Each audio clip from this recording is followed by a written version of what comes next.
আমাদের প্রভু এক এক নবীর উম্মত, জীবন বিধান এক ঐশী বাণী কোরআন।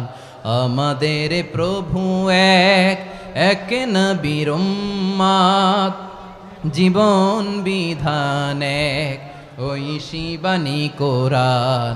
তবে কেন এক নও হে মুসলমান, এক হও করিয়া হবান।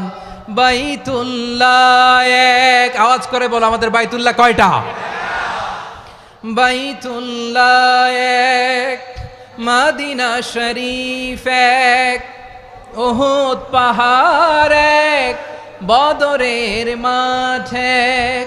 একটা তো জীবন আর মরণ যে একটাই, একসাথে মিলে মিশে একটাই প্রাণ। তবে কেন এক নও হে মুসলমান, এক হও করিয়া হবান। সবাই মিলে আমাদের প্রভু এক, জীবন বিধান এক ঐশী বাণী কোরআন। একসাথে আমাদের প্রভু এক, জীবন বিধান এক ঐশী বাণী কোরআন। তবে কেন এক নও হে মুসলমান, এক হও করিয়া হবান। আওয়াজ করে পড়েন আল্লাহু আকবার। আমার কলিজার টুকরা পেকুয়ার ভাইরা মাশাআল্লাহ এখন অনেক শান্ত হয়েছে। বলেন আমরা কয় উম্মাহ? এই যে শাহাদাত সাব্বাবা আঙ্গুলি উপরের দিকে উঁচু করে আওয়াজ করে বলো আমরা কয় উম্মাহ? আওয়াজ করে বলো আমরা কয় উম্মাহ?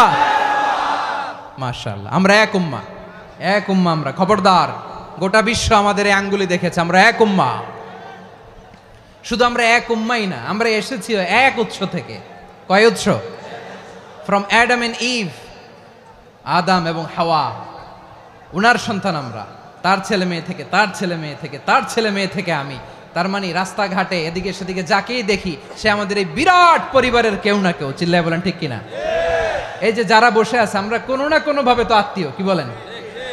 কারণ আদি পিতাকে সবাই বলে না, আদি পিতাকে, আদি মাতাকে হাওয়া আলাইহিস সালাম। তার মানে আমরা উম্মাহ এক, আমাদের উৎস মানে এক অরিজিন থেকে আমরা এসেছি।